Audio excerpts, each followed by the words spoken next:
2 Samuel 1. Now it came to pass after the death of Saul, when David had returned from the slaughter of the Amalekites, and David had stayed 2 days in Ziklag. On the third day, behold, it happened that a man came from Saul's camp with his clothes torn and dust on his head. So it was, when he came to David, that he fell to the ground and prostrated himself. And David said to him, Where have you come from?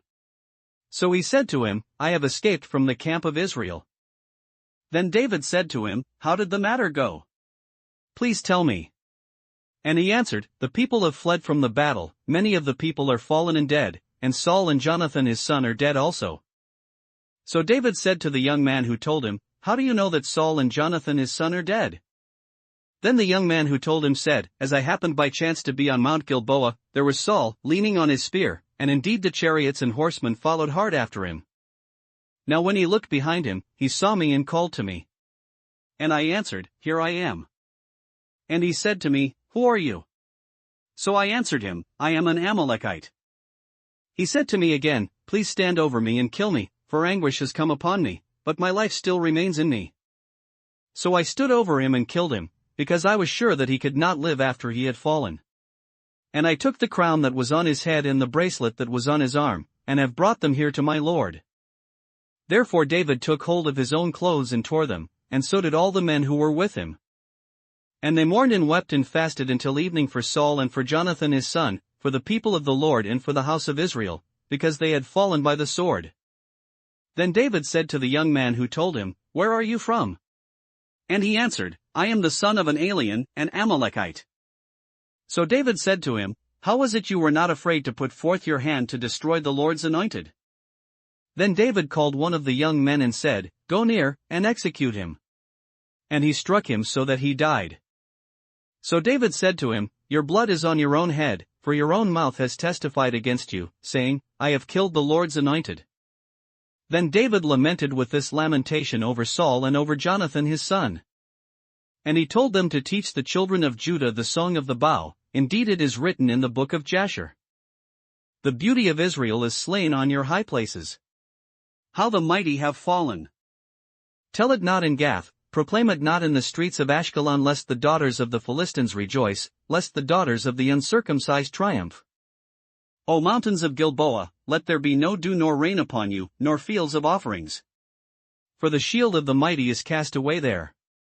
The shield of Saul, not anointed with oil. From the blood of the slain, from the fat of the mighty, the bow of Jonathan did not turn back, and the sword of Saul did not return empty. Saul and Jonathan were beloved and pleasant in their lives, and in their death they were not divided, they were swifter than eagles, they were stronger than lions. O daughters of Israel, weep over Saul, who clothed you in scarlet, with luxury, who put ornaments of gold on your apparel. How the mighty have fallen in the midst of the battle! Jonathan was slain in your high places. I am distressed for you, my brother Jonathan, you have been very pleasant to me, your love to me was wonderful, surpassing the love of women. How the mighty have fallen, and the weapons of war perished. 2 Samuel 2. It happened after this that David inquired of the Lord, saying, Shall I go up to any of the cities of Judah? And the Lord said to him, Go up. David said, Where shall I go up? And he said, To Hebron. So David went up there, and his 2 wives also, Ahinoam the Jezreelitess, and Abigail the widow of Nabal the Carmelite. And David brought up the men who were with him, every man with his household. So they dwelt in the cities of Hebron. Then the men of Judah came, and there they anointed David king over the house of Judah. And they told David, saying, The men of Jabesh-Gilead were the ones who buried Saul. So David sent messengers to the men of Jabesh-Gilead, and said to them, You are blessed of the Lord, for you have shown this kindness to your lord, to Saul, and have buried him. And now may the Lord show kindness and truth to you. I also will repay you this kindness, because you have done this thing. Now therefore, let your hands be strengthened, and be valiant, for your master Saul is dead, and also the house of Judah has anointed me king over them. But Abner the son of Ner, commander of Saul's army, took Ishbosheth the son of Saul and brought him over to Mahanaim. And he made him king over Gilead, over the Asherites, over Jezreel, over Ephraim, over Benjamin, and over all Israel. Ishbosheth, Saul's son, was 40 years old when he began to reign over Israel, and he reigned 2 years. Only the house of Judah followed David. And the time that David was king in Hebron over the house of Judah was 7 years and 6 months. Now Abner the son of Ner, and the servants of Ishbosheth the son of Saul, went out from Mahanaim to Gibeon. And Joab the son of Zeruiah, and the servants of David, went out and met them by the pool of Gibeon. So they sat down, one on one side of the pool and the other on the other side of the pool. Then Abner said to Joab, "Let the young men now arise and compete before us." And Joab said, "Let them arise." So they arose and went over by number, 12 from Benjamin, followers of Ishbosheth the son of Saul, and 12 from the servants of David. And each one grasped his opponent by the head and thrust his sword in his opponent's side, so they fell down together. Therefore that place was called the Field of Sharp Swords, which is in Gibeon. So there was a very fierce battle that day, and Abner and the men of Israel were beaten before the servants of David. Now the 3 sons of Zeruiah were there, Joab and Abishai and Asahel. And Asahel was as fleet of foot as a wild gazelle. So Asahel pursued Abner, and in going he did not turn to the right hand or to the left from following Abner. Then Abner looked behind him and said, "Are you Asahel?" He answered, "I am." And Abner said to him, "Turn aside to your right hand or to your left, and lay hold on one of the young men and take his armor for yourself." But Asahel would not turn aside from following him. So Abner said again to Asahel, "Turn aside from following me. Why should I strike you to the ground? How then could I face your brother Joab?" However, he refused to turn aside. Therefore Abner struck him in the stomach with the blunt end of the spear, so that the spear came out of his back, and he fell down there and died on the spot. So it was that as many as came to the place where Asahel fell down and died, stood still. Joab and Abishai also pursued Abner. And the sun was going down when they came to the hill of Ammah, which is before Giah by the road to the wilderness of Gibeon. Now the children of Benjamin gathered together behind Abner and became a unit, and took their stand on top of a hill. Then Abner called to Joab and said, "Shall the sword devour forever? Do you not know that it will be bitter in the latter end? How long will it be then until you tell the people to return from pursuing their brethren?" And Joab said, "As God lives, unless you had spoken, surely then by morning all the people would have given up pursuing their brethren." So Joab blew a trumpet, and all the people stood still and did not pursue Israel anymore, nor did they fight anymore. Then Abner and his men went on all that night through the plain, crossed over the Jordan, and went through all Bithron, and they came to Mahanaim. So Joab returned from pursuing Abner. And when he had gathered all the people together, there were missing of David's servants 19 men and Asahel. But the servants of David had struck down, of Benjamin and Abner's men, 360 men who died. Then they took up Asahel and buried him in his father's tomb, which was in Bethlehem. And Joab and his men went all night, and they came to Hebron at daybreak. 2 Samuel 3. Now there was a long war between the house of Saul and the house of David. But David grew stronger and stronger, and the house of Saul grew weaker and weaker. Sons were born to David in Hebron. His firstborn was Amnon by Ahinoam the Jezreelitess. His second, Shilab, by Abigail the widow of Nabal the Carmelite. The third, Absalom the son of Maacah, the daughter of Talmai, king of Geshur. The fourth, Adonijah the son of Haggith. The fifth, Shephatiah the son of Abidal. And the sixth, Ithream, by David's wife Eglah. These were born to David in Hebron. Now it was so, while there was war between the house of Saul and the house of David, that Abner was strengthening his hold on the house of Saul. And Saul had a concubine, whose name was Rizpah, the daughter of Aiah.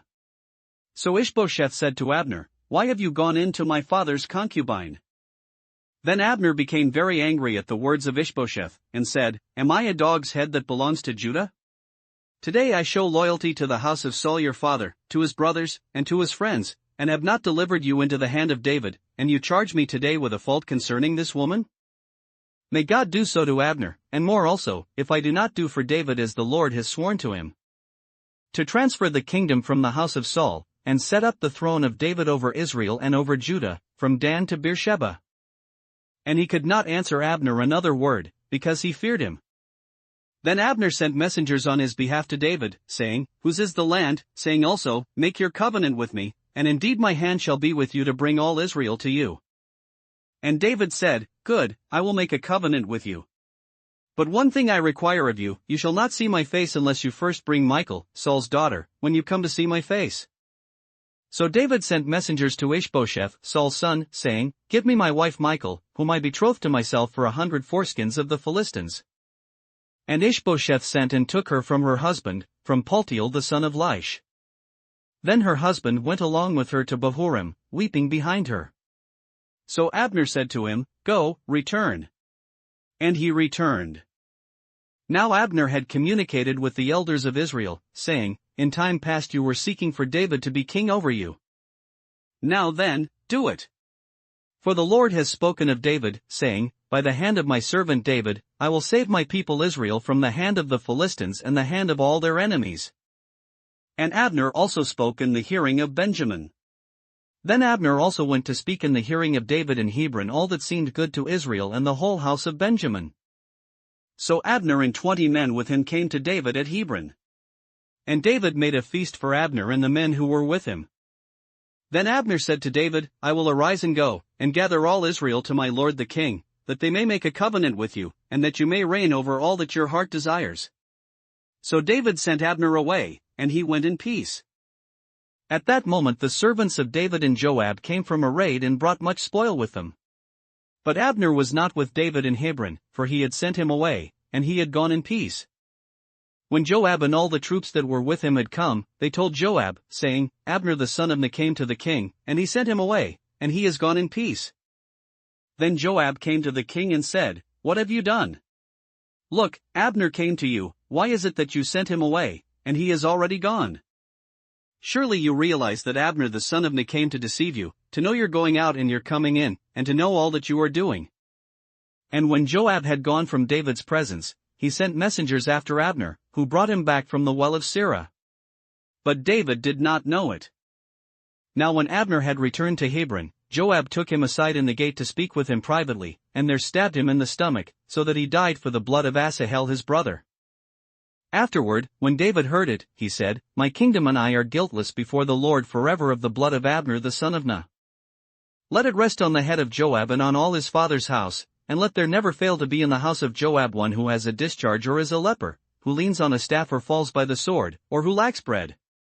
So Joab and Abishai his brother killed Abner, because he had killed their brother Asahel at Gibeon in the battle.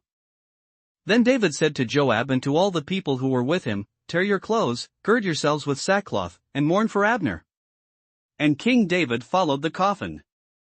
So they buried Abner in Hebron, and the king lifted up his voice and wept at the grave of Abner, and all the people wept. And the king sang a lament over Abner and said, "Should Abner die as a fool dies? Your hands were not bound nor your feet put into fetters, as a man falls before wicked men, so you fell." Then all the people wept over him again. And when all the people came to persuade David to eat food while it was still day, David took an oath, saying, "God do so to me, and more also, if I taste bread or anything else till the sun goes down." Now all the people took note of it, and it pleased them, since whatever the king did pleased all the people. For all the people and all Israel understood that day that it had not been the king's intent to kill Abner the son of Ner. Then the king said to his servants, "Do you not know that a prince and a great man has fallen this day in Israel? And I am weak today, though anointed king, and these men, the sons of Zeruiah, are too harsh for me. The Lord shall repay the evildoer according to his wickedness." 2 Samuel 4. When Saul's son heard that Abner had died in Hebron, he lost heart, and all Israel was troubled. Now Saul's son had 2 men who were captains of troops. The name of one was Baanah and the name of the other Rechab, the sons of Rimmon the Beerothite, of the children of Benjamin. For Beeroth also was part of Benjamin. Because the Beerothites fled to Gittaim and have been sojourners there until this day. Jonathan, Saul's son, had a son who was lame in his feet. He was 5 years old when the news about Saul and Jonathan came from Jezreel, and his nurse took him up and fled. And it happened, as she made haste to flee, that he fell and became lame. His name was Mephibosheth. Then the sons of Rimmon the Beerothite, Rechab and Baanah, set out and came at about the heat of the day to the house of Ishbosheth, who was lying on his bed at noon. And they came there, all the way into the house, as though to get wheat, and they stabbed him in the stomach. Then Rechab and Baanah his brother escaped. For when they came into the house, he was lying on his bed in his bedroom. Then they struck him and killed him, beheaded him and took his head, and were all night escaping through the plain. And they brought the head of Ishbosheth to David at Hebron, and said to the king, Here is the head of Ishbosheth, the son of Saul your enemy, who sought your life, and the Lord has avenged my lord the king this day of Saul and his descendants.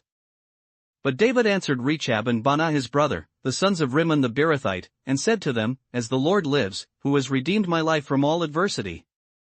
When someone told me, saying, Look, Saul is dead, thinking to have brought good news, I arrested him and had him executed in Ziklag, the one who thought I would give him a reward for his news.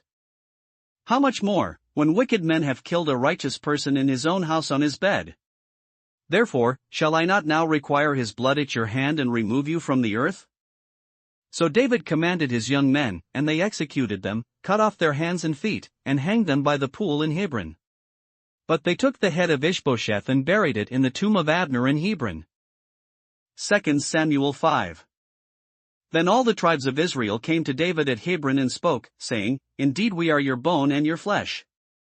Also, in time past, when Saul was king over us, you were the one who led Israel out and brought them in, and the Lord said to you, You shall shepherd my people Israel, and be ruler over Israel.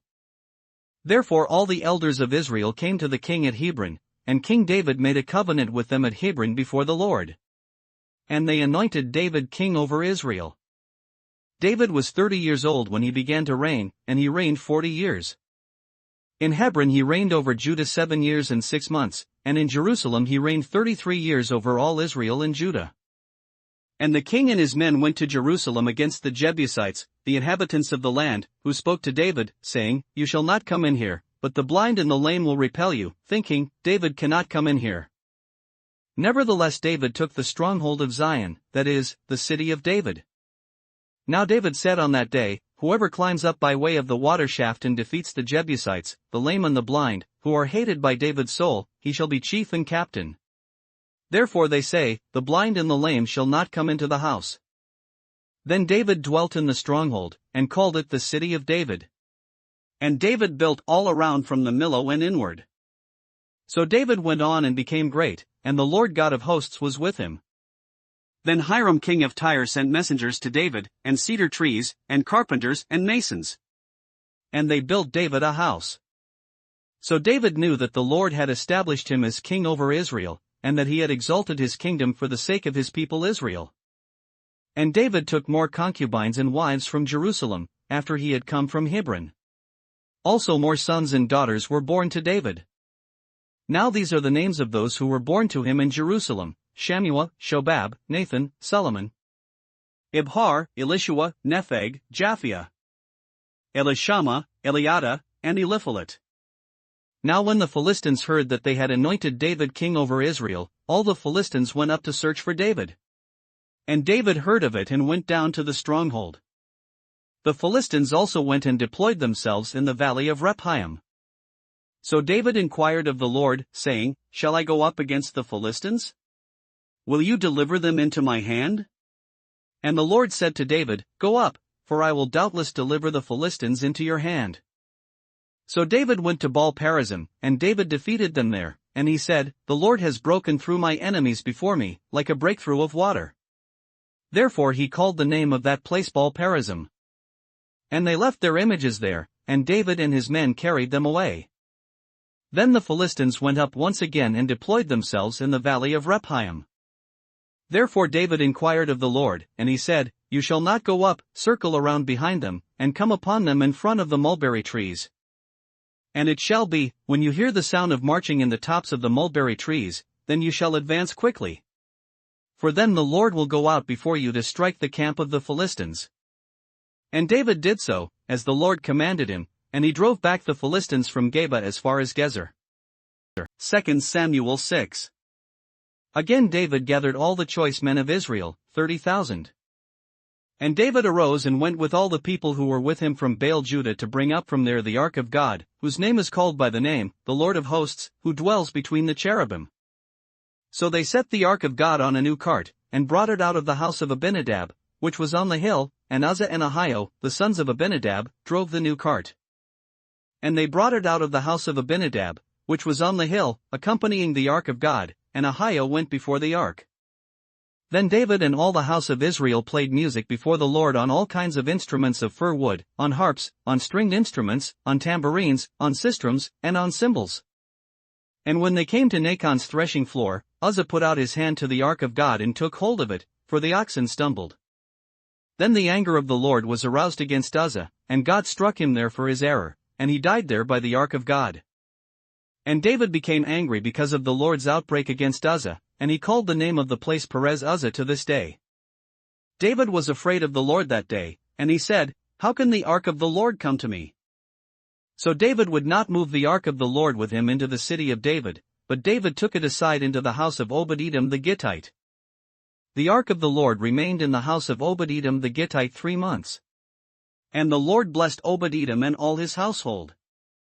Now it was told King David, saying, "The Lord has blessed the house of Obed-Edom and all that belongs to him, because of the ark of God." So David went and brought up the ark of God from the house of Obed-Edom to the city of David with gladness. And so it was, when those bearing the ark of the Lord had gone 6 paces, that he sacrificed oxen and fatted sheep. Then David danced before the Lord with all his might, and David was wearing a linen ephod. So David and all the house of Israel brought up the ark of the Lord with shouting and with the sound of the trumpet. Now as the ark of the Lord came into the city of David, Michal, Saul's daughter, looked through a window and saw King David leaping and whirling before the Lord, and she despised him in her heart. So they brought the ark of the Lord, and set it in its place in the midst of the tabernacle that David had erected for it. Then David offered burnt offerings and peace offerings before the Lord. And when David had finished offering burnt offerings and peace offerings, he blessed the people in the name of the Lord of hosts. Then he distributed among all the people, among the whole multitude of Israel, both the women and the men, to everyone a loaf of bread, a piece of meat, and a cake of raisins. So all the people departed, everyone to his house. Then David returned to bless his household. And Michal the daughter of Saul came out to meet David, and said, "How glorious was the king of Israel today, uncovering himself today in the eyes of the maids of his servants, as one of the base fellows shamelessly uncovers himself." So David said to Michal, "It was before the Lord, who chose me instead of your father and all his house, to appoint me ruler over the people of the Lord, over Israel. Therefore I will play music before the Lord. And I will be even more undignified than this, and will be humble in my own sight. But as for the maidservants of whom you have spoken, by them I will be held in honor." Therefore Michal the daughter of Saul had no children to the day of her death. 2 Samuel 7. Now it came to pass when the king was dwelling in his house, and the Lord had given him rest from all his enemies all around, that the king said to Nathan the prophet, "See now, I dwell in a house of cedar, but the ark of God dwells inside 10 curtains. Then Nathan said to the king, "Go, do all that is in your heart, for the Lord is with you." But it happened that night that the word of the Lord came to Nathan, saying, "Go and tell my servant David, thus says the Lord, would you build a house for me to dwell in? For I have not dwelt in a house since the time that I brought the children of Israel up from Egypt, even to this day, but have moved about in a tent and in a tabernacle. Wherever I have moved about with all the children of Israel, have I ever spoken a word to anyone from the tribes of Israel, whom I commanded to shepherd my people Israel, saying, Why have you not built me a house of cedar? Now therefore, thus shall you say to my servant David, thus says the Lord of hosts, I took you from the sheepfold, from following the sheep, to be ruler over my people, over Israel. And I have been with you wherever you have gone, and have cut off all your enemies from before you, and have made you a great name, like the name of the great men who are on the earth. Moreover I will appoint a place for my people Israel, and will plant them, that they may dwell in a place of their own and move no more, nor shall the sons of wickedness oppress them any more, as previously. Since the time that I commanded judges to be over my people Israel, and have caused you to rest from all your enemies. Also the Lord tells you that he will make you a house. When your days are fulfilled and you rest with your fathers, I will set up your seed after you, who will come from your body, and I will establish his kingdom. He shall build a house for my name, and I will establish the throne of his kingdom forever. I will be his father, and he shall be my son. If he commits iniquity, I will chasten him with the rod of men and with the blows of the sons of men. But my mercy shall not depart from him, as I took it from Saul, whom I removed from before you. And your house and your kingdom shall be established forever before you. Your throne shall be established forever. According to all these words and according to all this vision, so Nathan spoke to David. Then King David went in and sat before the Lord, and he said, Who am I, O Lord God? And what is my house, that you have brought me this far? And yet this was a small thing in your sight, O Lord God, and you have also spoken of your servant's house for a great while to come. Is this the manner of man, O Lord God? Now what more can David say to you? For you, Lord God, know your servant. For your word's sake, and according to your own heart, you have done all these great things, to make your servant know them. Therefore you are great, O Lord God. For there is none like you, nor is there any God besides you, according to all that we have heard with our ears.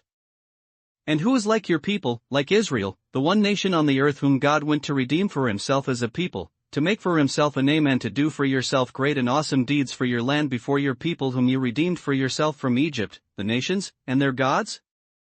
For you have made your people Israel your very own people forever, and you, Lord, have become their God. Now, O Lord God, the word which you have spoken concerning your servant and concerning his house, establish it forever and do as you have said. So let your name be magnified forever, saying, The Lord of hosts is the God over Israel. And let the house of your servant David be established before you. For you, O Lord of hosts, God of Israel, have revealed this to your servant, saying, I will build you a house. Therefore your servant has found it in his heart to pray this prayer to you. And now, O Lord God, you are God, and your words are true, and you have promised this goodness to your servant. Now therefore, let it please you to bless the house of your servant, that it may continue before you forever, for you, O Lord God, have spoken it, and with your blessing let the house of your servant be blessed forever. 2 Samuel 8. After this it came to pass that David attacked the Philistines and subdued them. And David took Metheg-ammah from the hand of the Philistines. Then he defeated Moab. Forcing them down to the ground, he measured them off with a line. With 2 lines he measured off those to be put to death, and with 1 full line those to be kept alive. So the Moabites became David's servants, and brought tribute. David also defeated Hadadezer the son of Rehob, king of Zobah, as he went to recover his territory at the river Euphrates. David took from him 1,000 chariots, 700 horsemen, and 20,000 foot soldiers. Also David hamstrung all the chariot horses, except that he spared enough of them for 100 chariots. When the Syrians of Damascus came to help Hadadezer king of Zobah, David killed 22,000 of the Syrians. Then David put garrisons in Syria of Damascus, and the Syrians became David's servants, and brought tribute. So the Lord preserved David wherever he went. And David took the shields of gold that had belonged to the servants of Hadadezer, and brought them to Jerusalem. Also from Beta and from Berothai, cities of Hadadezer, King David took a large amount of bronze. When Toi king of Hamath heard that David had defeated all the army of Hadadezer, then Toi sent Joram his son to King David, to greet him and bless him, because he had fought against Hadadezer and defeated him, for Hadadezer had been at war with Toi, and Joram brought with him articles of silver, articles of gold, and articles of bronze. King David also dedicated these to the Lord, along with the silver and gold that he had dedicated from all the nations which he had subdued. From Syria, from Moab, from the people of Ammon, from the Philistines, from Amalek, and from the spoil of Hadadezer the son of Rehob, king of Zobah. And David made himself a name when he returned from killing 18,000 Syrians in the valley of Salt. He also put garrisons in Edom, throughout all Edom he put garrisons, and all the Edomites became David's servants. And the Lord preserved David wherever he went.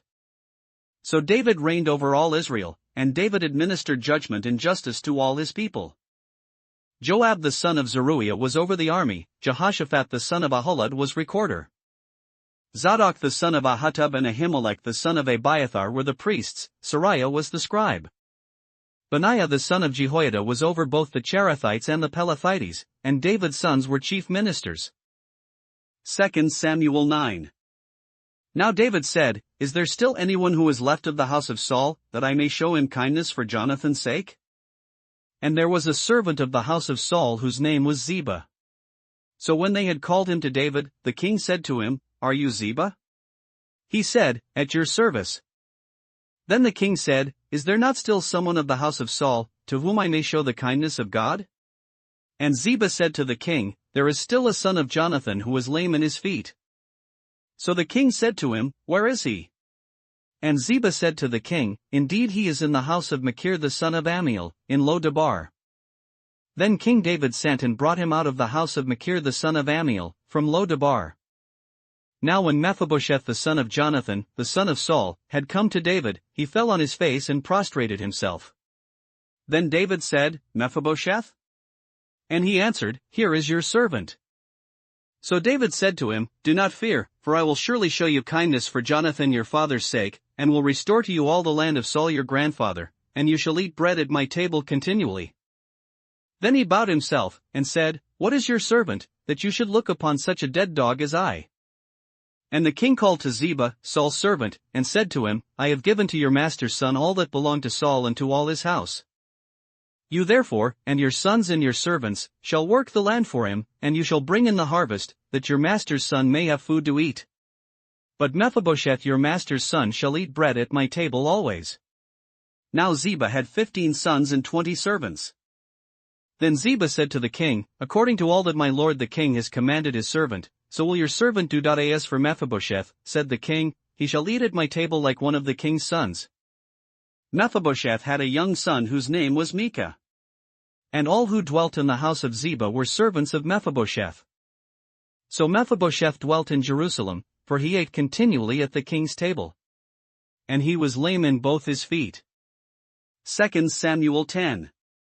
It happened after this that the king of the people of Ammon died, and Hanun his son reigned in his place. Then David said, "I will show kindness to Hanun the son of Nahash, as his father showed kindness to me." So David sent by the hand of his servants to comfort him concerning his father. And David's servants came into the land of the people of Ammon. And the princes of the people of Ammon said to Hanun their lord, "Do you think that David really honors your father because he has sent comforters to you? Has David not rather sent his servants to you to search the city, to spy it out, and to overthrow it?" Therefore Hanun took David's servants, shaved off half of their beards, cut off their garments in the middle, at their buttocks, and sent them away. When they told David, he sent to meet them, because the men were greatly ashamed. And the king said, "Wait at Jericho until your beards have grown, and then return." When the people of Ammon saw that they had made themselves repulsive to David, the people of Ammon sent and hired the Syrians of Beth-rehob and the Syrians of Zobah, 20,000 foot soldiers, and from the king of Maacah 1,000 men, and from Ishtob 12,000 men. Now when David heard of it, he sent Joab and all the army of the mighty men. Then the people of Ammon came out and put themselves in battle array at the entrance of the gate. And the Syrians of Zobah, Beth-rehob, Ishtob, and Maacah were by themselves in the field. When Joab saw that the battle line was against him before and behind, he chose some of Israel's best and put them in battle array against the Syrians. And the rest of the people he put under the command of Abishai his brother, that he might set them in battle array against the people of Ammon. Then he said, "If the Syrians are too strong for me, then you shall help me, but if the people of Ammon are too strong for you, then I will come and help you. Be of good courage, and let us be strong for our people and for the cities of our God. And may the Lord do what is good in his sight." So Joab and the people who were with him drew near for the battle against the Syrians, and they fled before him. When the people of Ammon saw that the Syrians were fleeing, they also fled before Abishai, and entered the city. So Joab returned from the people of Ammon and went to Jerusalem. When the Syrians saw that they had been defeated by Israel, they gathered together. Then Hadadezer sent and brought out the Syrians who were beyond the river, and they came to Helam. And Shobach the commander of Hadadezer's army went before them. When it was told David, he gathered all Israel, crossed over the Jordan, and came to Helam. And the Syrians set themselves in battle array against David and fought with him. Then the Syrians fled before Israel, and David killed 700 charioteers and 40,000 horsemen of the Syrians, and struck Shobach the commander of their army, who died there. And when all the kings who were servants to Hadadezer saw that they were defeated by Israel, they made peace with Israel and served them. So the Syrians were afraid to help the people of Ammon anymore. 2 Samuel 11. It happened in the spring of the year, at the time when kings go out to battle, that David sent Joab and his servants with him, and all Israel, and they destroyed the people of Ammon and besieged Rabbah. But David remained at Jerusalem. Then it happened one evening that David arose from his bed and walked on the roof of the king's house. And from the roof he saw a woman bathing, and the woman was very beautiful to behold. So David sent and inquired about the woman. And someone said, "Is this not Bathsheba, the daughter of Eliam, the wife of Uriah the Hittite?" Then David sent messengers, and took her, and she came to him, and he lay with her, for she was cleansed from her impurity, and she returned to her house. And the woman conceived, so she sent and told David, and said, "I am with child." Then David sent to Joab, saying, "Send me Uriah the Hittite." And Joab sent Uriah to David. When Uriah had come to him, David asked how Joab was doing, and how the people were doing, and how the war prospered. And David said to Uriah, "Go down to your house and wash your feet." So Uriah departed from the king's house, and a gift of food from the king followed him. But Uriah slept at the door of the king's house with all the servants of his lord, and did not go down to his house. So when they told David, saying, "Uriah did not go down to his house," David said to Uriah, "Did you not come from a journey? Why did you not go down to your house?" And Uriah said to David, "The ark and Israel and Judah are dwelling in tents, and my lord Joab and the servants of my lord are encamped in the open fields. Shall I then go to my house to eat and drink, and to lie with my wife? As you live, and as your soul lives, I will not do this thing." Then David said to Uriah, "Wait here today also, and tomorrow I will let you depart." So Uriah remained in Jerusalem that day and the next. Now when David called him, he ate and drank before him, and he made him drunk. And at evening he went out to lie on his bed with the servants of his lord, but he did not go down to his house. In the morning it happened that David wrote a letter to Joab and sent it by the hand of Uriah. And he wrote in the letter, saying, "Set Uriah in the forefront of the hottest battle, and retreat from him, that he may be struck down and die." So it was, while Joab besieged the city, that he assigned Uriah to a place where he knew there were valiant men. Then the men of the city came out and fought with Joab. And some of the people of the servants of David fell, and Uriah the Hittite died also. Then Joab sent and told David all the things concerning the war. And charged the messenger, saying, "When you have finished telling the matters of the war to the king, if it happens that the king's wrath rises, and he says to you, 'Why did you approach so near to the city when you fought? Did you not know that they would shoot from the wall? Who struck Abimelech the son of Jerubsheth?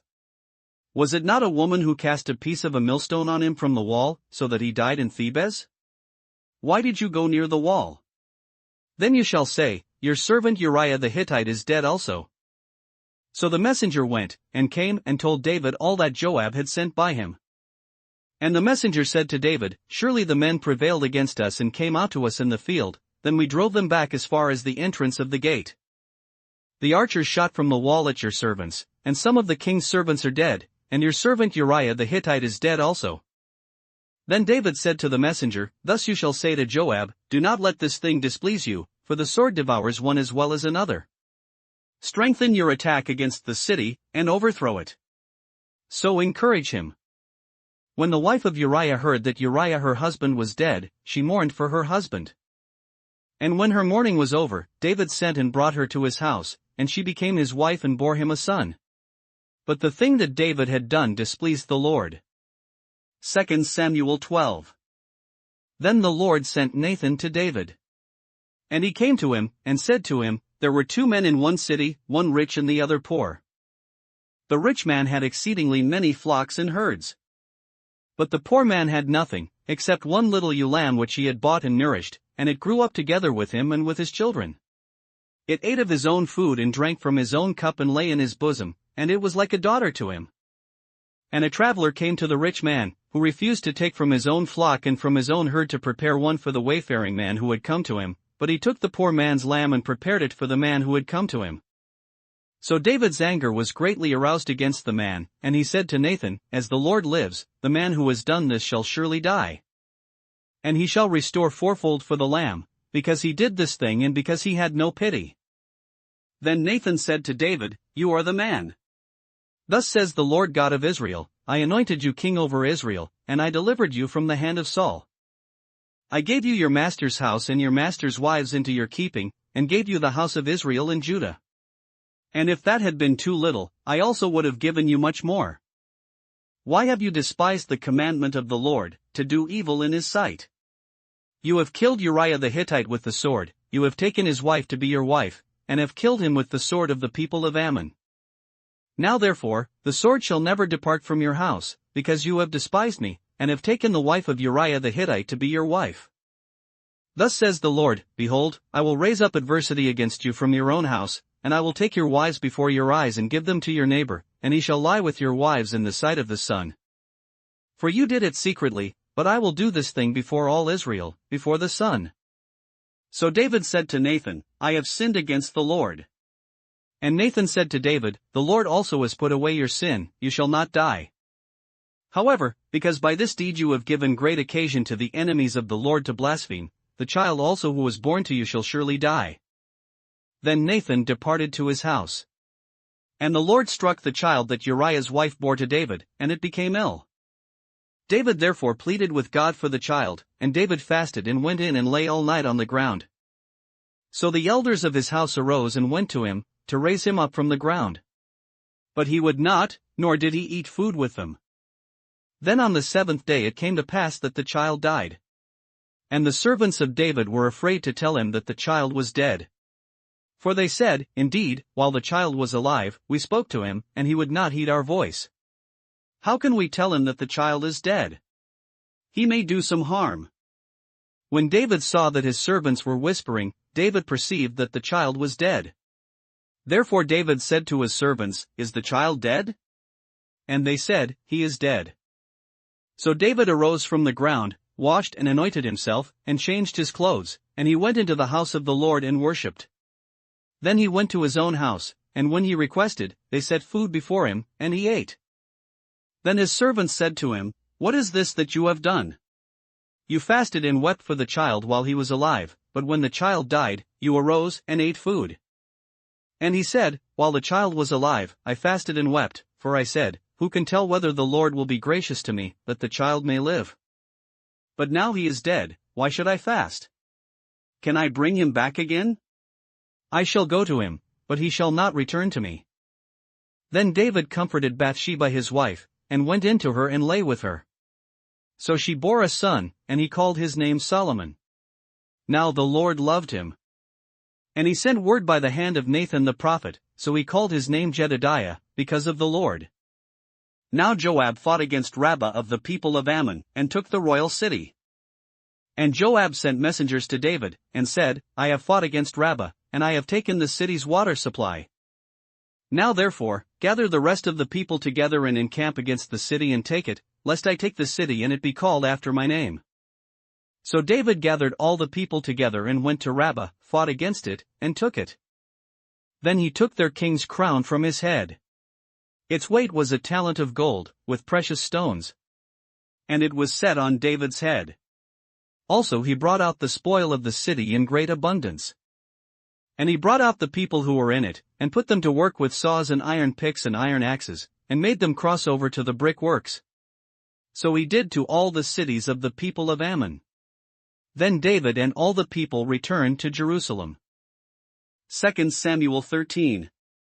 After this Absalom the son of David had a lovely sister, whose name was Tamar, and Amnon the son of David loved her.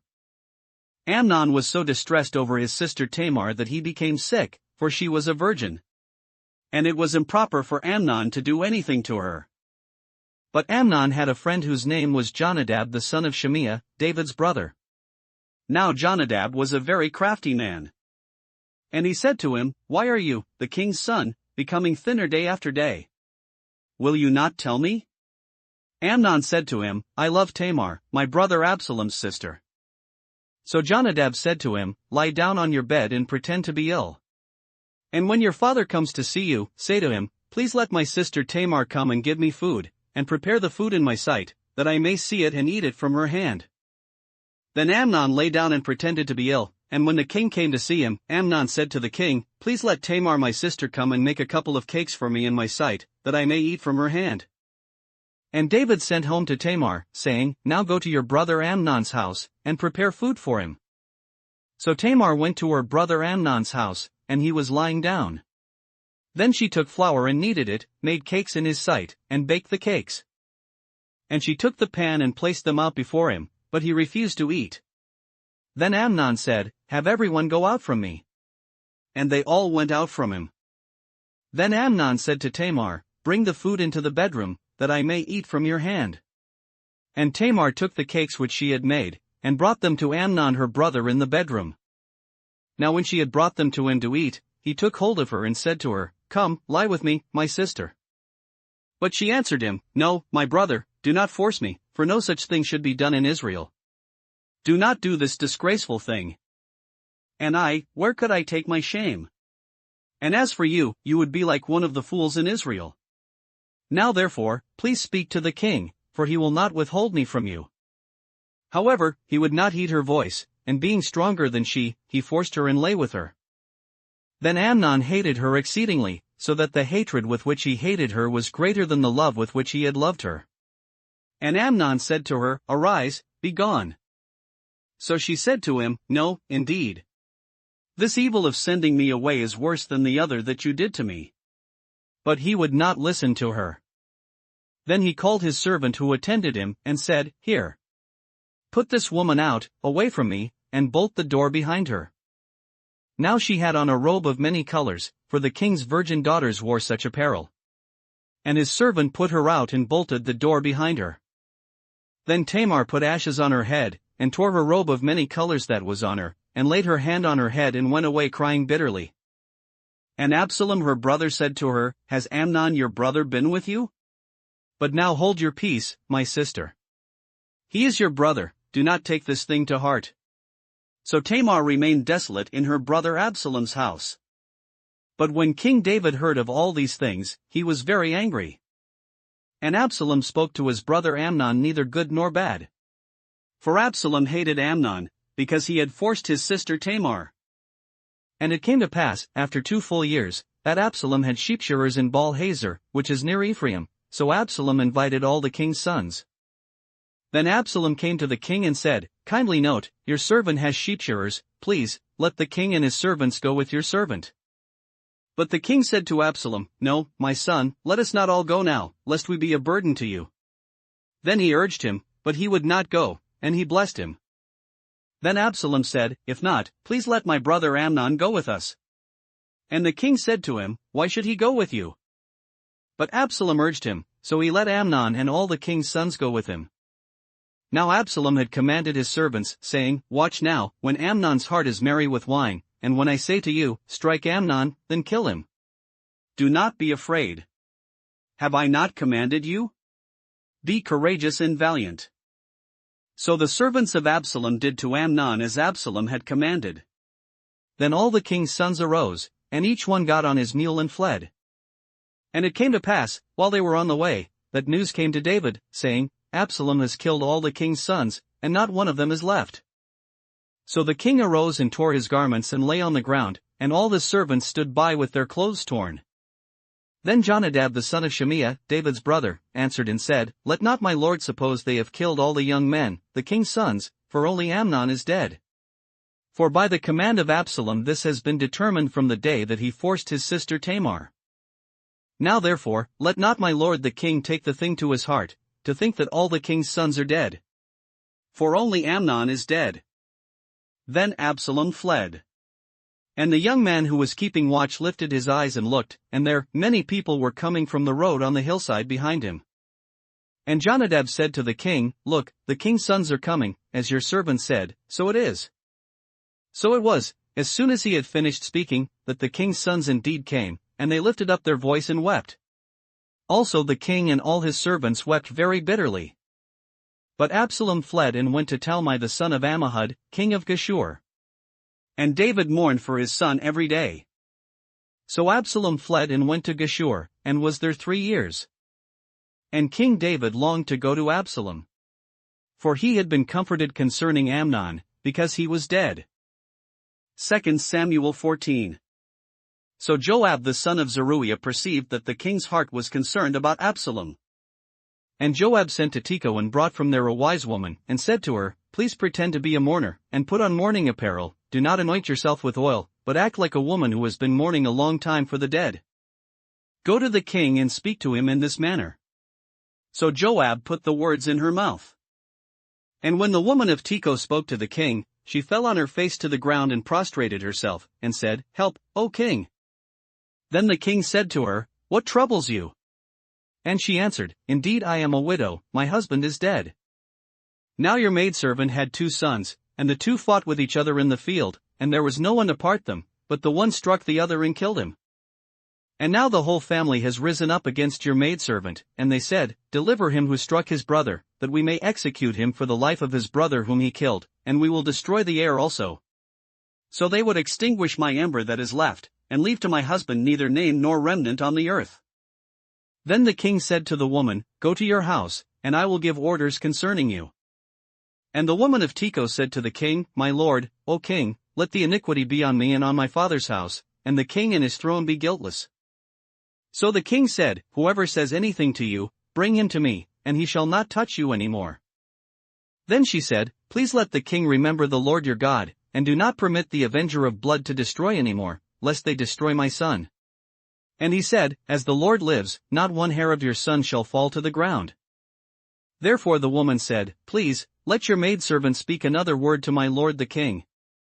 And he said, "Say on." So the woman said, "Why then have you schemed such a thing against the people of God? For the king speaks this thing as one who is guilty, in that the king does not bring his banished one home again. For we will surely die and become like water spilled on the ground, which cannot be gathered up again. Yet God does not take away a life, but he devises means, so that his banished ones are not expelled from him. Now therefore, I have come to speak of this thing to my lord the king because the people have made me afraid."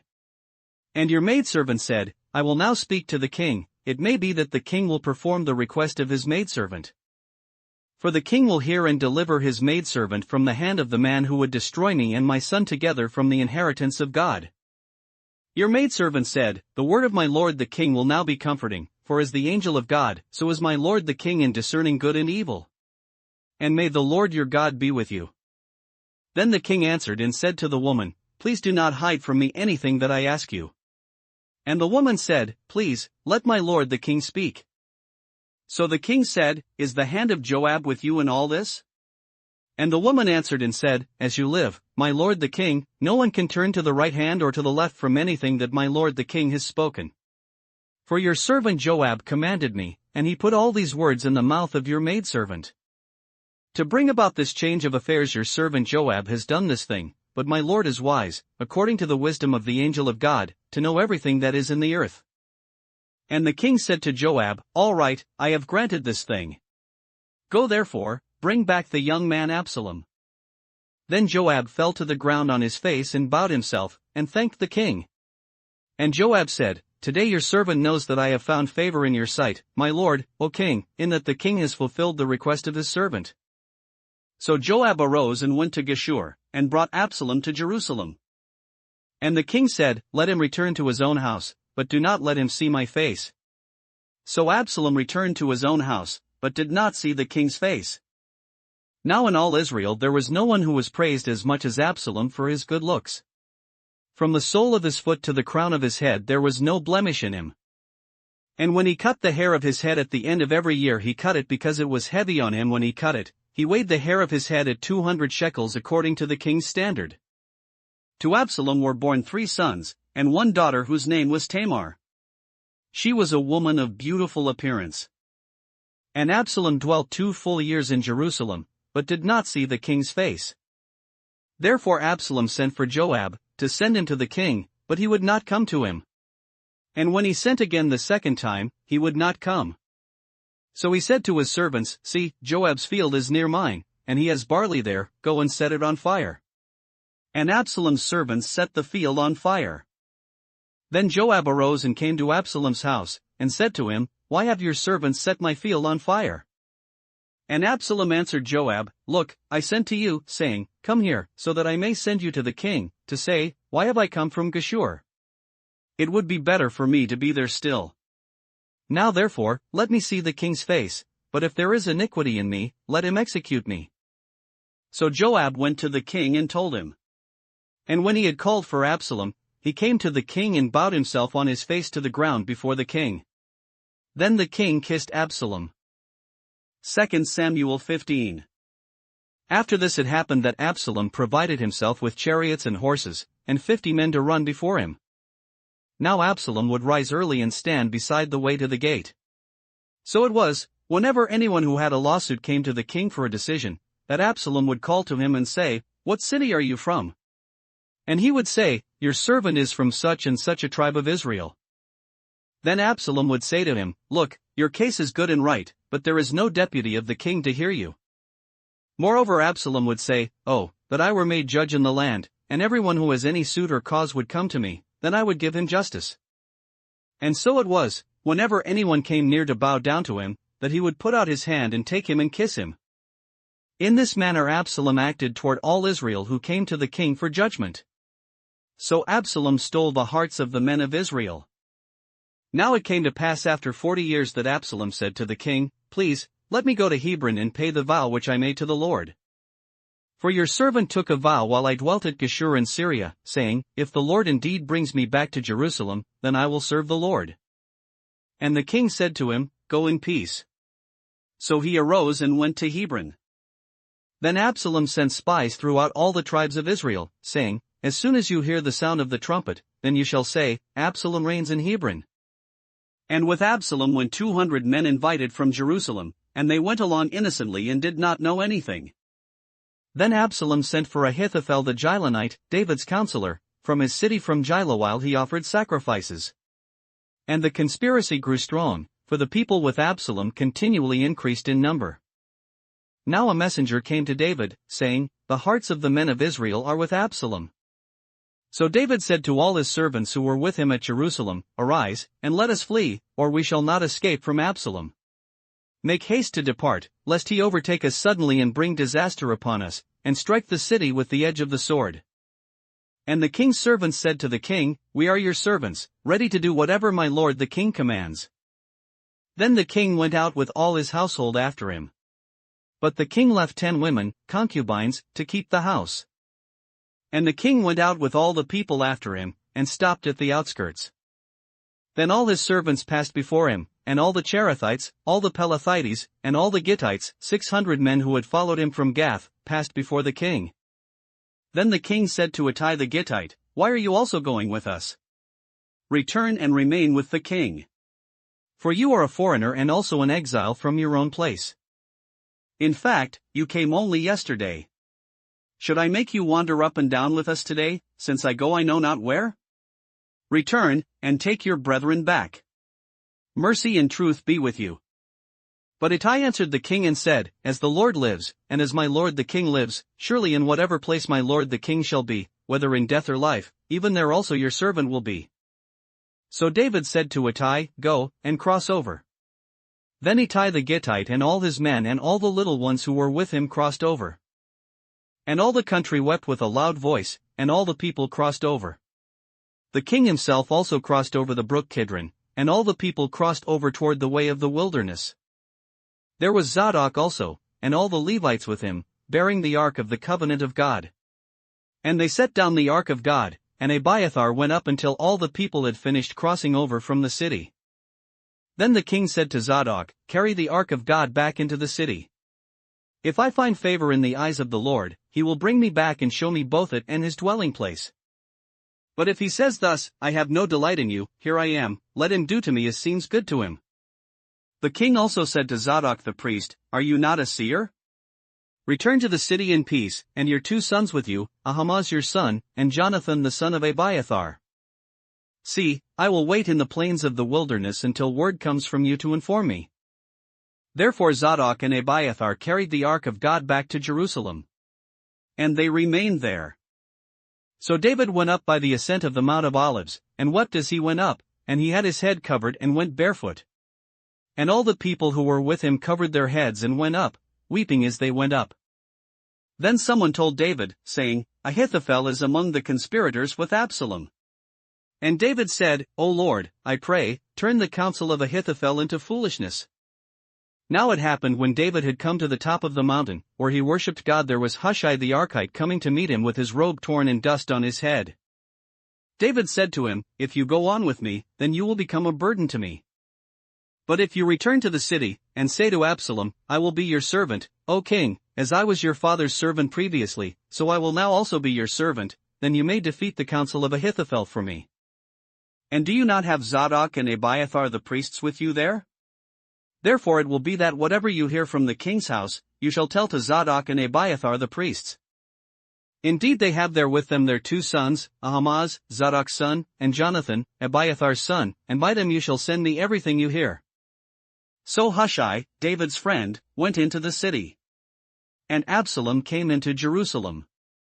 2 Samuel 16. When David was a little past the top of the mountain, there was Ziba the servant of Mephibosheth, who met him with a couple of saddled donkeys, and on them 200 loaves of bread, 100 clusters of raisins, 100 summer fruits, and a skin of wine. And the king said to Ziba, What do you mean to do with these? So Ziba said, The donkeys are for the king's household to ride on, the bread and summer fruit for the young men to eat, and the wine for those who are faint in the wilderness to drink. Then the king said, And where is your master's son? And Ziba said to the king, Indeed he is staying in Jerusalem, for he said, Today the house of Israel will restore the kingdom of my father to me. So the king said to Ziba, Here, all that belongs to Mephibosheth is yours.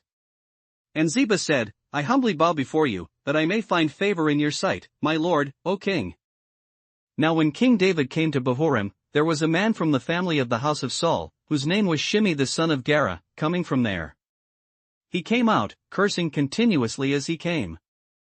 And he threw stones at David and at all the servants of King David. And all the people and all the mighty men were on his right hand and on his left. Also Shimei said thus when he cursed, Come out. Come out. You bloodthirsty man, you rogue. The Lord has brought upon you all the blood of the house of Saul, in whose place you have reigned, and the Lord has delivered the kingdom into the hand of Absalom your son. So now you are caught in your own evil, because you are a bloodthirsty man. Then Abishai the son of Zeruiah said to the king, Why should this dead dog curse my lord the king? Please, let me go over and take off his head. But the king said, What have I to do with you, you sons of Zeruiah? So let him curse, because the Lord has said to him, Curse David. Who then shall say, Why have you done so? And David said to Abishai and all his servants, See how my son who came from my own body seeks my life. How much more now may this Benjamite? Let him alone, and let him curse, for so the Lord has ordered him. It may be that the Lord will look on my affliction, and that the Lord will repay me with good for his cursing this day. And as David and his men went along the road, Shimei went along the hillside opposite him and cursed as he went, threw stones at him and kicked up dust. Now the king and all the people who were with him became weary, so they refreshed themselves there. Meanwhile Absalom and all the people, the men of Israel, came to Jerusalem, and Ahithophel was with him. And so it was, when Hushai the Archite, David's friend, came to Absalom, that Hushai said to Absalom, Long live the king! Long live the king! So Absalom said to Hushai, Is this your loyalty to your friend? Why did you not go with your friend? And Hushai said to Absalom, No, but whom the Lord and this people and all the men of Israel choose, his I will be, and with him I will remain. Furthermore, whom should I serve? Should I not serve in the presence of his son? As I have served in your father's presence, so will I be in your presence? Then Absalom said to Ahithophel, Give advice as to what we should do. And Ahithophel said to Absalom, Go in to your father's concubines, whom he has left to keep the house, and all Israel will hear that you are abhorred by your father. Then the hands of all who are with you will be strong. So they pitched a tent for Absalom on the top of the house, and Absalom went in to his father's concubines in the sight of all Israel. Now the advice of Ahithophel, which he gave in those days, was as if one had inquired at the oracle of God. So was all the advice of Ahithophel both with David and with Absalom. 2 Samuel 17. Moreover Ahithophel said to Absalom, Now let me choose 12,000 men, and I will arise and pursue David tonight. I will come upon him while he is weary and weak, and make him afraid. And all the people who are with him will flee, and I will strike only the king. Then I will bring back all the people to you. When all return except the man whom you seek, all the people will be at peace. And the saying pleased Absalom and all the elders of Israel. Then Absalom said, Now call Hushai the Archite also, and let us hear what he says too. And when Hushai came to Absalom, Absalom spoke to him, saying, Ahithophel has spoken in this manner. Shall we do as he says? If not, speak up. So Hushai said to Absalom, The advice that Ahithophel has given is not good at this time. For, said Hushai, you know your father and his men, that they are mighty men, and they are enraged in their minds, like a bear robbed of her cubs in the field, and your father is a man of war, and will not camp with the people. Surely by now he is hidden in some pit, or in some other place. And it will be, when some of them are overthrown at the first, that whoever hears it will say, There is a slaughter among the people who follow Absalom. And even he who is valiant, whose heart is like the heart of a lion, will melt completely. For all Israel knows that your father is a mighty man, and those who are with him are valiant men. Therefore I advise that all Israel be fully gathered to you, from Dan to Beersheba, like the sand that is by the sea for multitude, and that you go to battle in person. So we will come upon him in some place where he may be found, and we will fall on him as the dew falls on the ground. And of him and all the men who are with him there shall not be left so much as one. Moreover, if he has withdrawn into a city, then all Israel shall bring ropes to that city, and we will pull it into the river, until there is not one small stone found there. So Absalom and all the men of Israel said, The advice of Hushai the Archite is better than the advice of Ahithophel. For the Lord had purposed to defeat the good advice of Ahithophel, to the intent that the Lord might bring disaster on Absalom. Then Hushai said to Zadok and Abiathar the priests, Thus and so Ahithophel advised Absalom and the elders of Israel, and thus and so I have advised. Now therefore, send quickly and tell David, saying, Do not spend this night in the plains of the wilderness, but speedily cross over, lest the king and all the people who are with him be swallowed up. Now Jonathan and Ahimaaz stayed at En-Rogel, for they dared not be seen coming into the city, so a female servant would come and tell them, and they would go and tell King David. Nevertheless a lad saw them, and told Absalom. But both of them went away quickly and came to a man's house in Bahurim, who had a well in his court, and they went down into it. Then the woman took and spread a covering over the well's mouth, and spread ground grain on it, and the thing was not known. And when Absalom's servants came to the woman at the house, they said, Where are Ahimaaz and Jonathan? So the woman said to them, They have gone over the water brook. And when they had searched and could not find them, they returned to Jerusalem. Now it came to pass, after they had departed, that they came up out of the well and went and told King David, and said to David, Arise and cross over the water quickly. For thus has Ahithophel advised against you. So David and all the people who were with him arose and crossed over the Jordan. By morning light not one of them was left who had not gone over the Jordan. Now when Ahithophel saw that his advice was not followed, he saddled a donkey, and arose and went home to his house, to his city. Then he put his household in order, and hanged himself, and died, and he was buried in his father's tomb.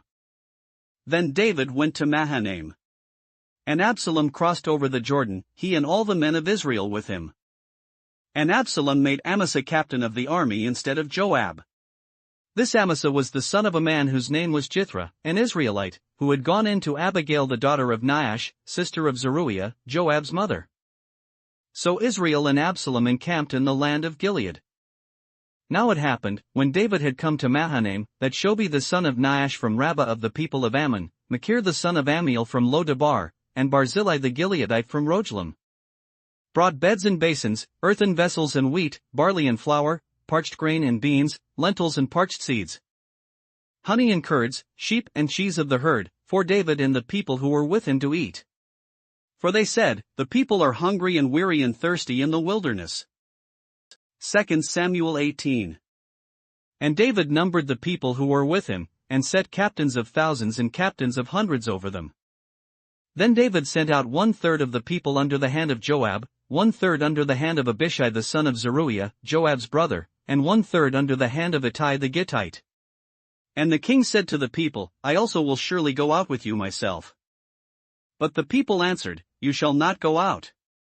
For if we flee away, they will not care about us, nor if half of us die, will they care about us. But you are worth 10,000 of us now. For you are now more help to us in the city. Then the king said to them, Whatever seems best to you I will do. So the king stood beside the gate, and all the people went out by hundreds and by thousands. Now the king had commanded Joab, Abishai, and Ittai, saying, Deal gently for my sake with the young man Absalom. And all the people heard when the king gave all the captains orders concerning Absalom. So the people went out into the field of battle against Israel. And the battle was in the woods of Ephraim.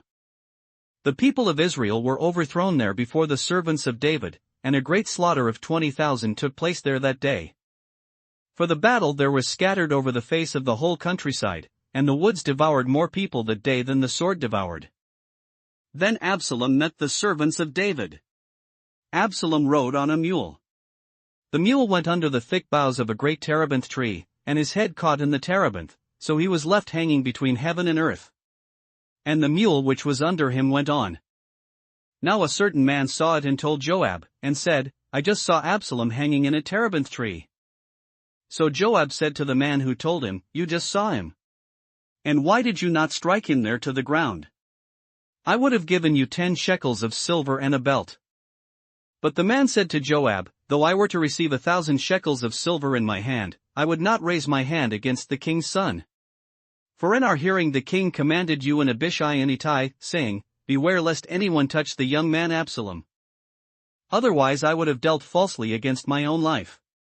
For there is nothing hidden from the king, and you yourself would have set yourself against me. Then Joab said, I cannot linger with you. And he took 3 spears in his hand and thrust them through Absalom's heart, while he was still alive in the midst of the terebinth tree. And 10 young men who bore Joab's armor surrounded Absalom, and struck and killed him.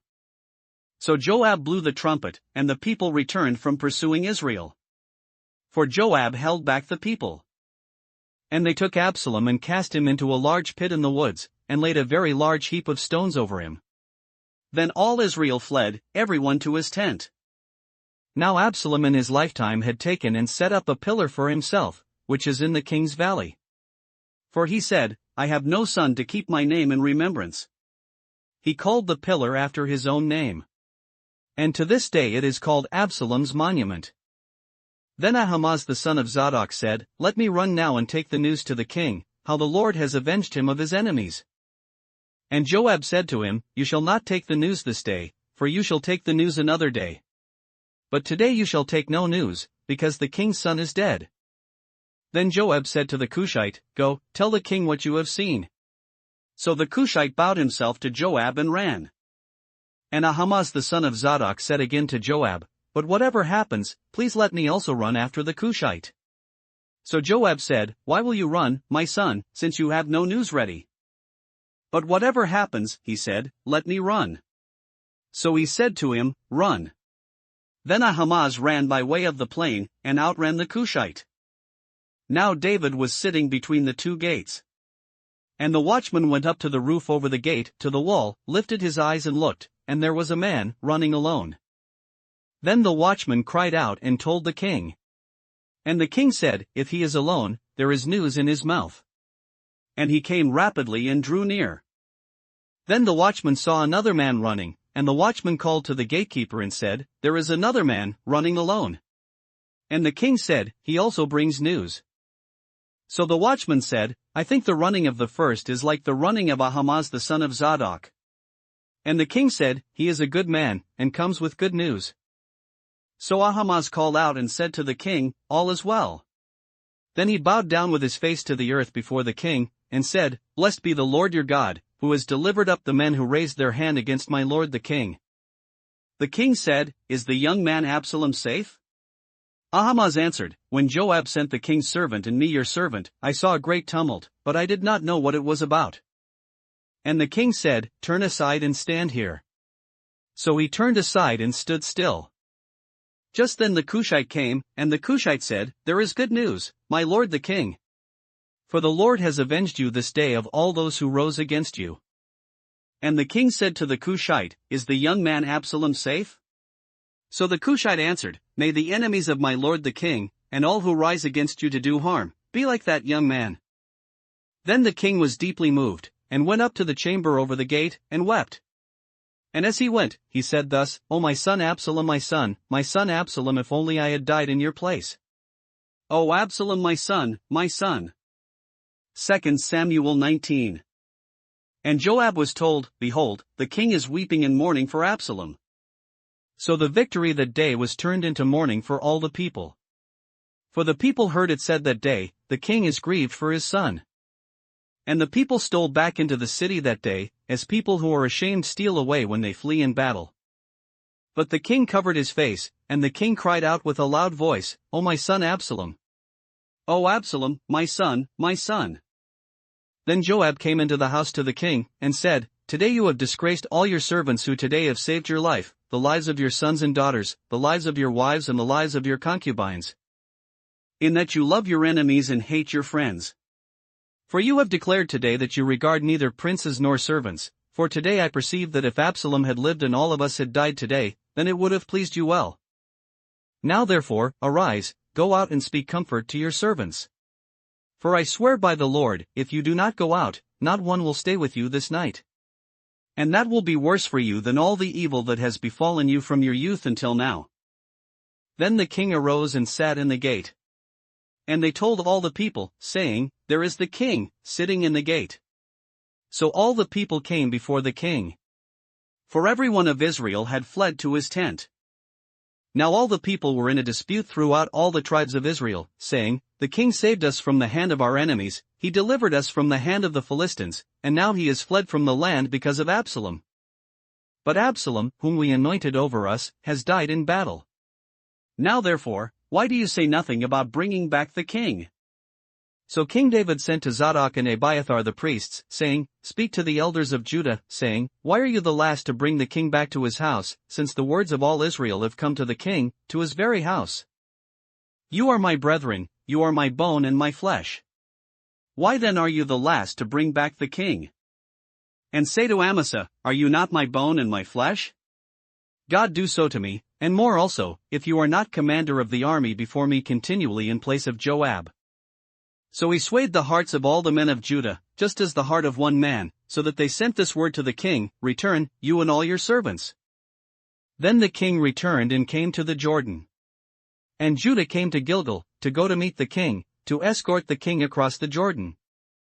And Shimei the son of Gera, a Benjamite, who was from Bahurim, hurried and came down with the men of Judah to meet King David.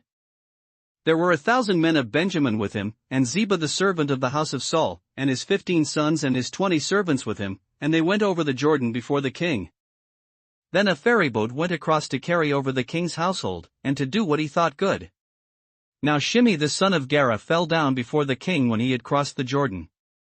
Then he said to the king, Do not let my lord impute iniquity to me, or remember what wrong your servant did on the day that my lord the king left Jerusalem, that the king should take it to heart. For I, your servant, know that I have sinned. Therefore here I am, the first to come today of all the house of Joseph to go down to meet my lord the king.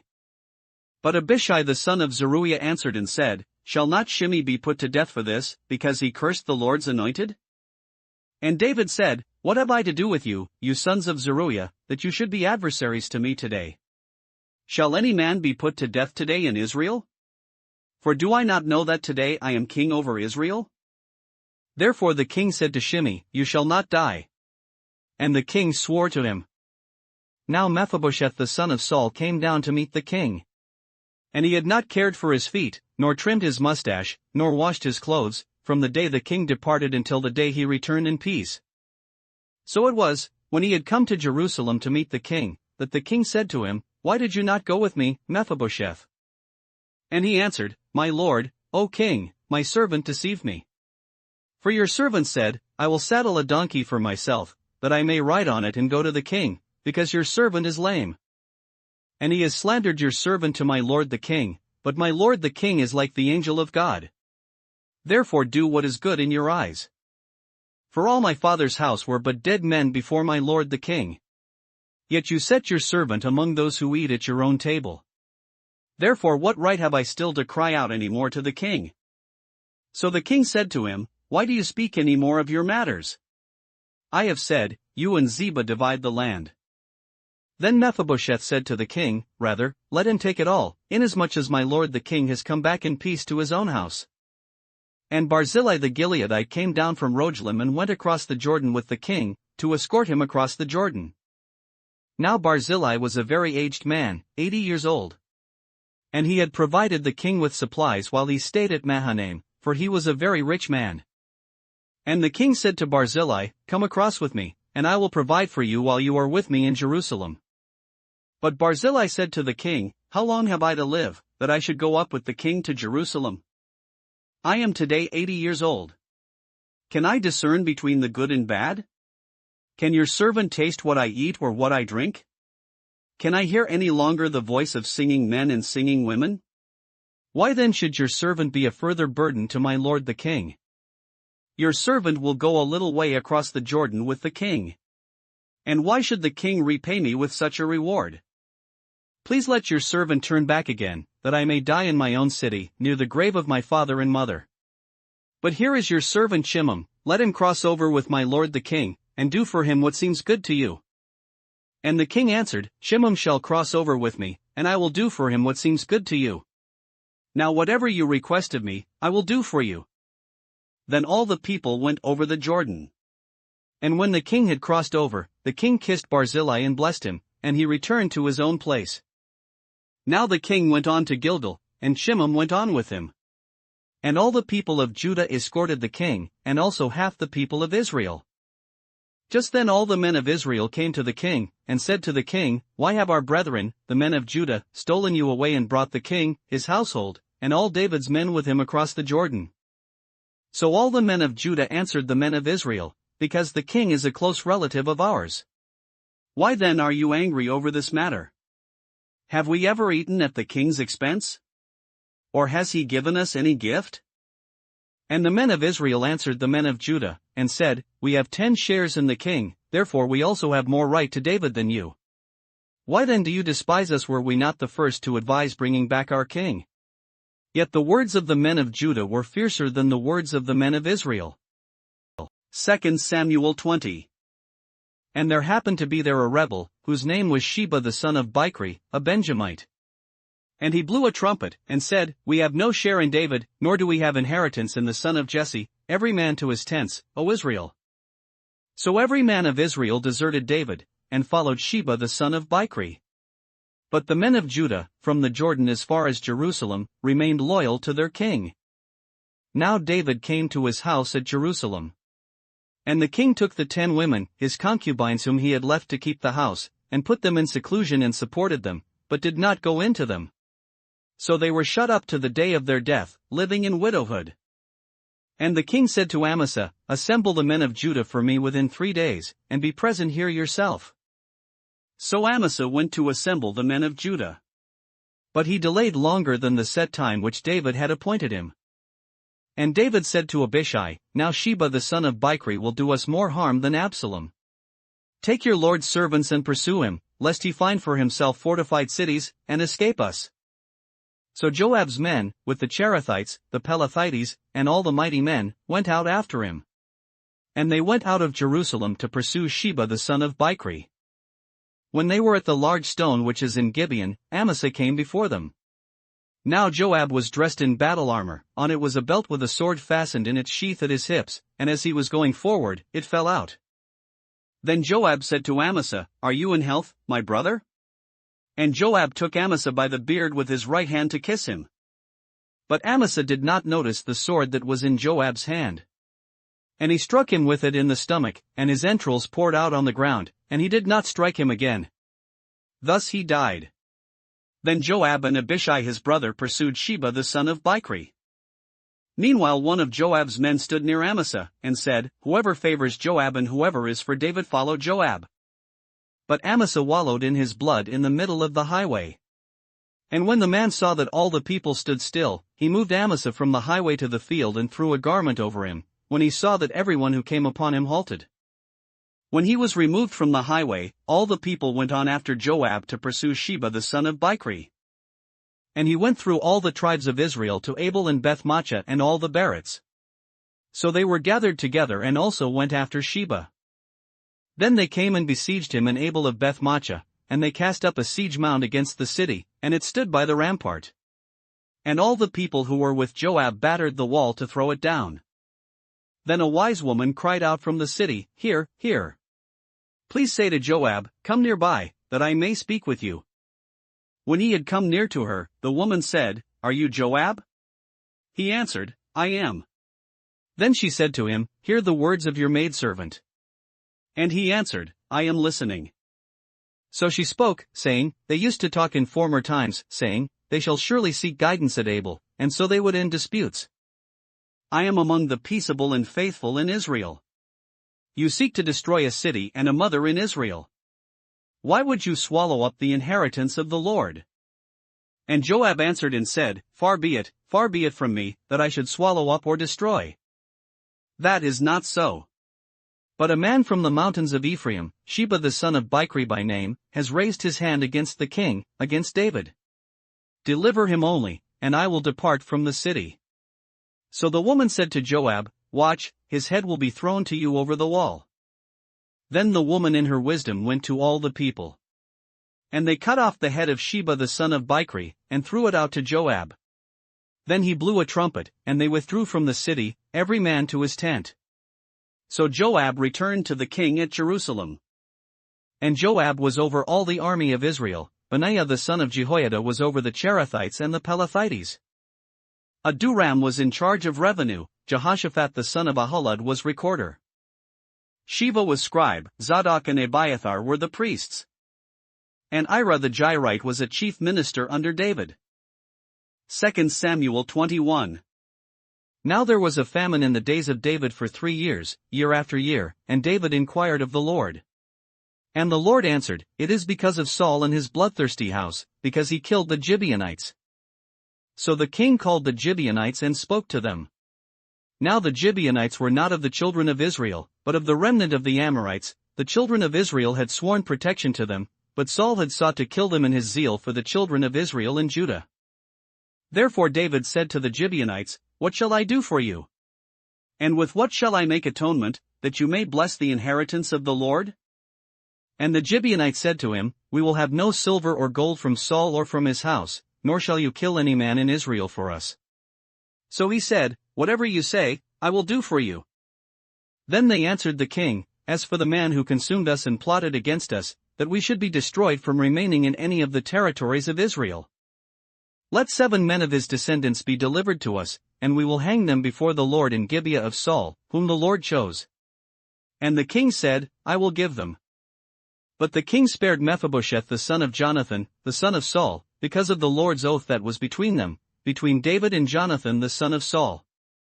So the king took Armani and Mephibosheth, the 2 sons of Rizpah the daughter of Aiah, whom she bore to Saul, and the 5 sons of Michal the daughter of Saul, whom she brought up for Adriel the son of Barzillai the Meholathite. And he delivered them into the hands of the Gibeonites, and they hanged them on the hill before the Lord. So they fell, all 7 together, and were put to death in the days of harvest, in the first days, in the beginning of barley harvest. Now Rizpah the daughter of Aiah took sackcloth and spread it for herself on the rock, from the beginning of harvest until the late rains poured on them from heaven. And she did not allow the birds of the air to rest on them by day nor the beasts of the field by night. And David was told what Rizpah the daughter of Aiah, the concubine of Saul, had done. Then David went and took the bones of Saul, and the bones of Jonathan his son, from the men of Jabesh Gilead who had stolen them from the street of Beth-shan, where the Philistines had hung them up, after the Philistines had struck down Saul in Gilboa. So he brought up the bones of Saul and the bones of Jonathan his son from there, and they gathered the bones of those who had been hanged. They buried the bones of Saul and Jonathan his son in the country of Benjamin in Zelah, in the tomb of Kish his father. So they performed all that the king commanded. And after that God heeded the prayer for the land. When the Philistines were at war again with Israel, David and his servants with him went down and fought against the Philistines, and David grew faint.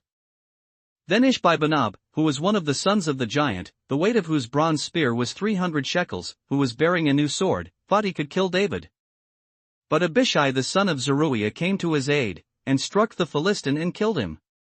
Then the men of David swore to him, saying, You shall go out no more with us to battle, lest you quench the lamp of Israel. Now it happened afterward that there was again a battle with the Philistines at Gob. Then Sibbecai the Hushathite killed Saph, who was one of the sons of the giant.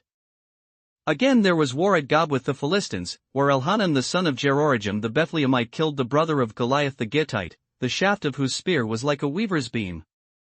Yet again there was war at Gath, where there was a man of great stature, who had 6 fingers on each hand and 6 toes on each foot, 24 in number, and he also was born to the giant. So when he defied Israel, Jonathan the son of Shemaiah, David's brother, killed him. These 4 were born to the giant in Gath, and fell by the hand of David and by the hand of his servants. 2 Samuel 22. Then David spoke to the Lord the words of this song, on the day when the Lord had delivered him from the hand of all his enemies, and from the hand of Saul. And he said, The Lord is my rock and my fortress and my deliverer. The God of my strength, in whom I will trust, my shield and the horn of my salvation, my stronghold and my refuge, my Savior, you save me from violence.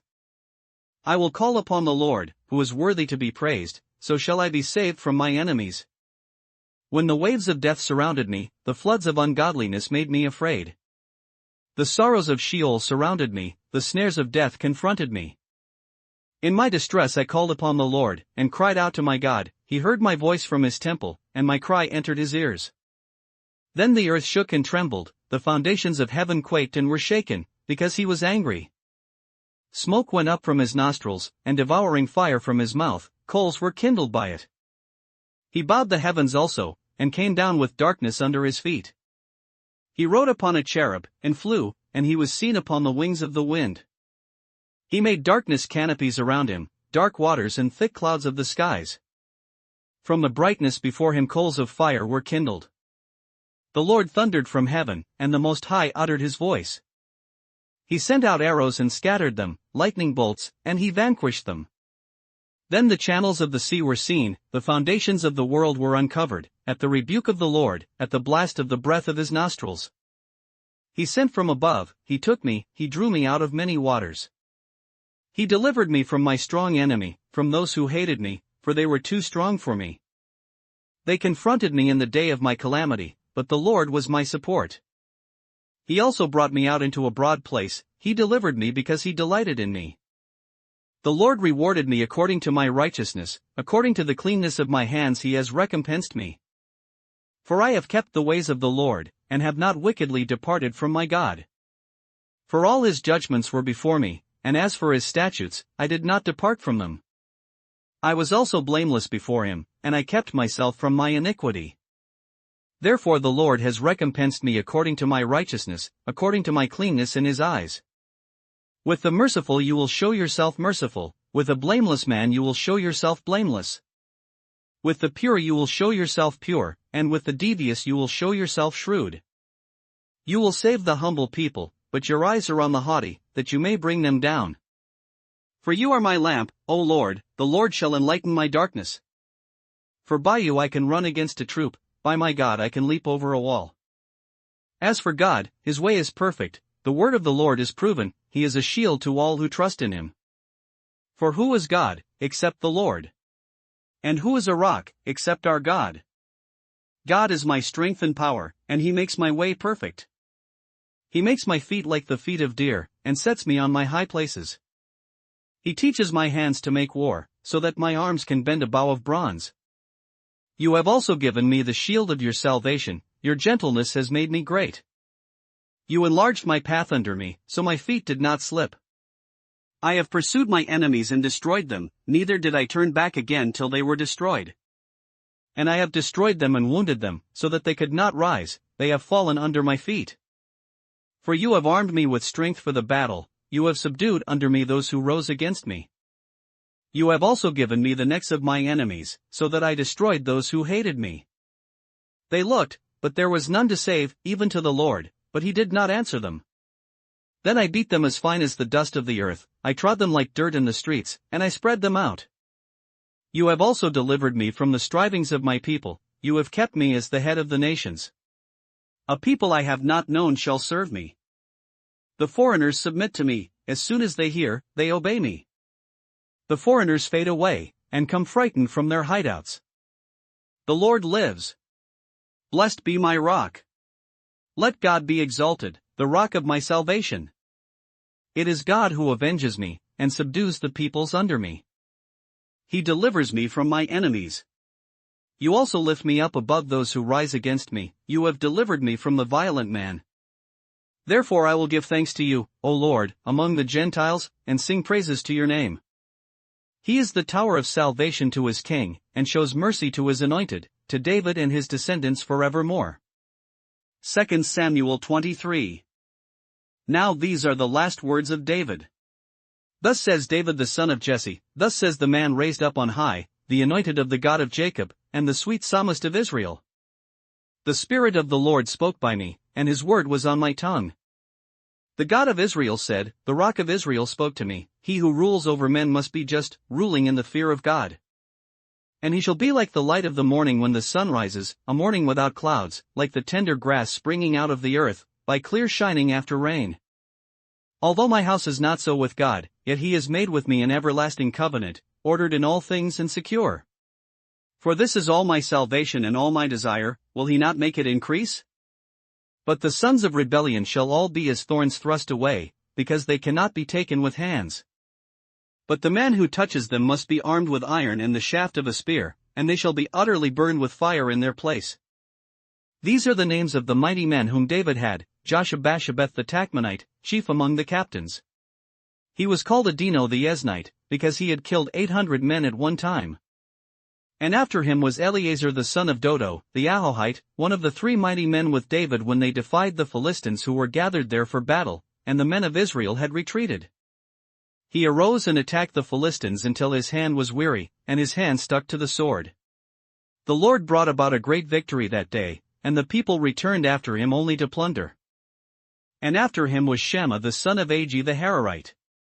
The Philistines had gathered together into a troop where there was a piece of ground full of lentils. So the people fled from the Philistines. But he stationed himself in the middle of the field, defended it, and killed the Philistines. So the Lord brought about a great victory. Then 3 of the 30 chief men went down at harvest time and came to David at the cave of Adullam. And the troop of Philistines encamped in the valley of Rephaim. David was then in the stronghold, and the garrison of the Philistines was then in Bethlehem. And David said with longing, oh, that someone would give me a drink of the water from the well of Bethlehem, which is by the gate. So the 3 mighty men broke through the camp of the Philistines, drew water from the well of Bethlehem that was by the gate, and took it and brought it to David. Nevertheless he would not drink it, but poured it out to the Lord.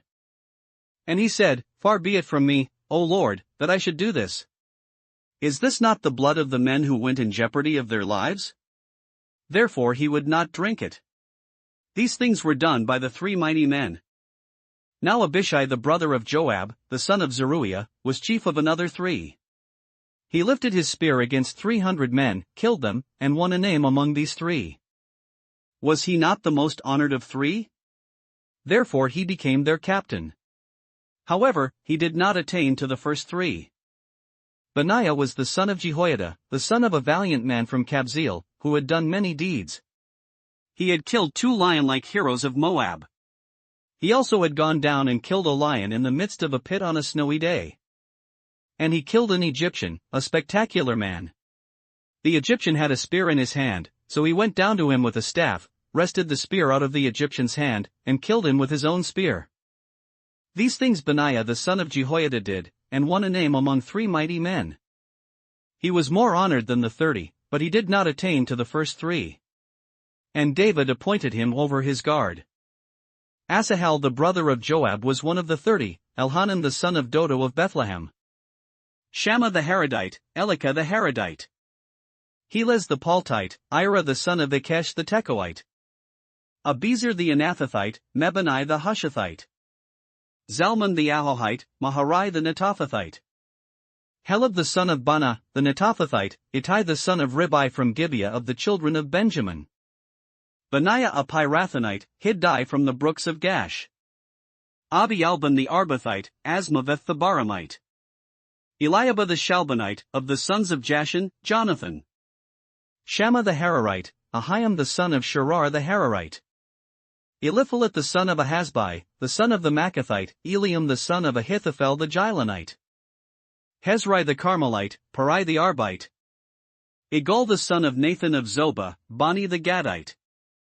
Zelek the Ammonite, Naharai the Beerothite, armor-bearer of Joab the son of Zeruiah.